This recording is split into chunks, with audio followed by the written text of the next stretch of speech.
that $200 million number, first, I think we should kind of talk about that a little bit, because that number, when it was reported, that was from like last year. So a lot has happened. Garrett Crochet re-signed with the Red Sox. Yeah. Skubal had another great performance. So I don't know if you get those guys in the room that they're going to be $200 million apart today. Either way, I feel like the number, whatever it is, it's going to be too much, and they're going to be apart, right? So the rest of the industry saw that report, and they're like, okay, this guy's going to get traded probably. I would expect that the Mets be one of those teams who are interested 100%. Now, the crux of the issue for me, the heart of the issue would be, do they look at that and say to themselves, okay, we are all in on what it would take to get Skubal, or do we operate a tier lower maybe? And maybe we look at somebody like a Freddie Peralta type, who's going to cost you a little bit less, but he's also not as good as Skubal. Right. So that's, I think, the equation that they're going to have to sort through. I do expect them to be in it. I don't know how much they're going to be in it if he is available. It kind of reminds me of the Corbin Burnes trade that the Brewers made a couple of years ago, because he was coming off another great season, a Burnes-esque season. Scott Boras' client, like Skubal. But the Brewers had to make that trade, and it only cost them, the Orioles, DL Hall and Joey Ortiz. So I asked around the league, I said, okay, what do you make of this? Do you think that it could be kind of similar? The answer was no.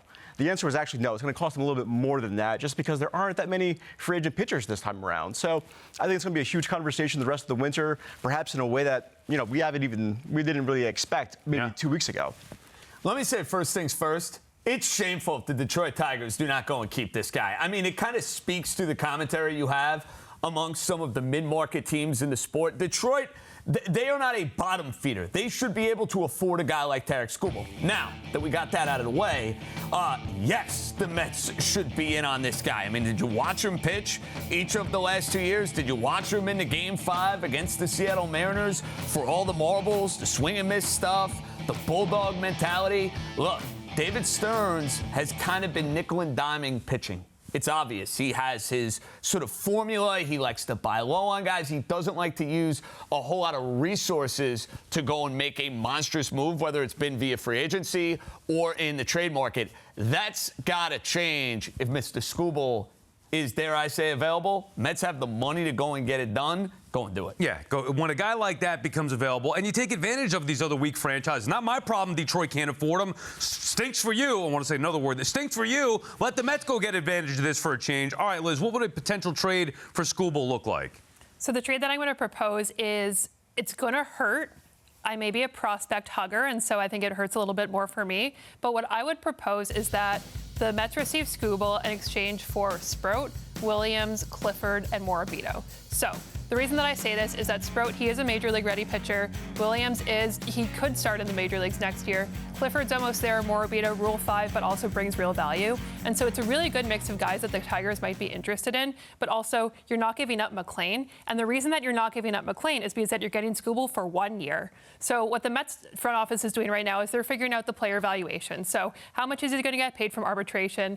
Fangraphs projects probably like close-ish to $20 million or so. How much is that his actual on-field performance worth? And then what is the premium that you're willing to pay on that difference, knowing that other teams are going to be going for him too? So that's what they're figuring out. I cannot imagine a case where, as the Mets front office, with all of the value that McLean is going to bring you the next 5-6 years, that you'd be willing to trade him for 1 year, Skubal.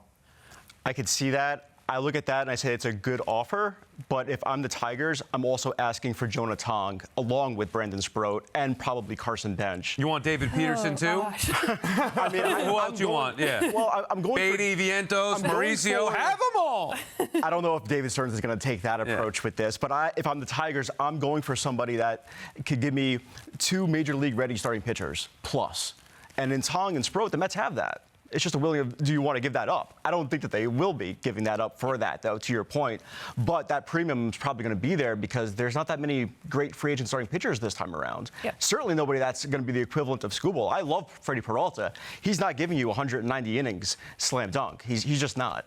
If I'm Detroit, first thing I'm asking for is McLean. Now, there's no way in the world if I'm the Mets, I'm making that happen because the idea of improving this baseball team is pairing the exciting Nolan McLean with arguably, a top 3, if not the best pitcher in all of baseball. Right. And to your point, well, yeah, I don't blame them if they ask for Tong in addition to Brandon Sproat.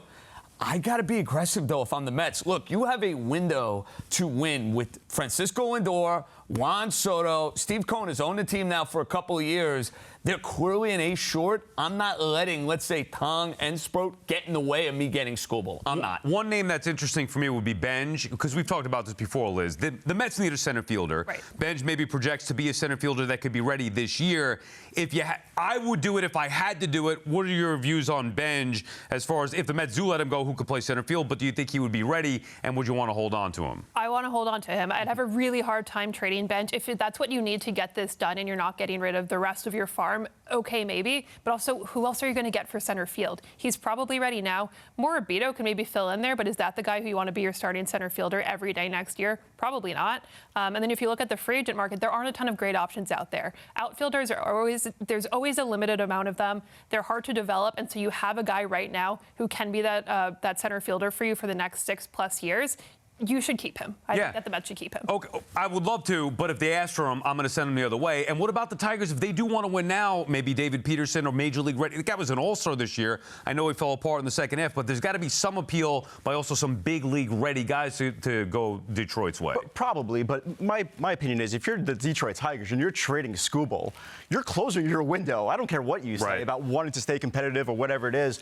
You're not a good enough team without Skubal to consider yourself a World Series contender, right? So if I'm them, I'm actually focusing on the farm system. And if I'm the Mets, I'm giving up anybody but McClain.